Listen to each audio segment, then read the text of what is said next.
এই ব্যাপারে কোনো সন্দেহ নেই যে সময়ে পরিবর্তনশীল, কখনো তা প্রসারিত হয়, আবার কখনো সংকুচিত। যারা মদিনাতে গিয়েছেন তারা জানেন মদিনার একদিন পৃথিবীর অন্য কোনো জায়গার একদিনের মতো নয়।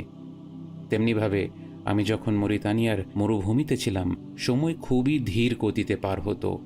সেখানের 1 বছর যেন অন্য কোনো স্থানের 3 থেকে 4 বছরের সমান। অতএব সময়ে বরকতের বিষয়টি বাস্তব। ইমাম ইব্রাহিম আব্দুল ওয়াহিদ আল মকদিসি রাহিমাহুল্লাহ তাঁর এক ছাত্রকে উপদেশ দেন, বেশি করে কোরআন পড়বে।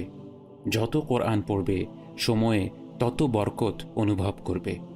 আমরা যখনই সালাফদের কথা পড়ি, আমরা লক্ষ্য করি যে তারা সবাই প্রচুর পরিমাণে কোরআন পড়তেন, বিশেষ করে সকালের তেলাওয়াত।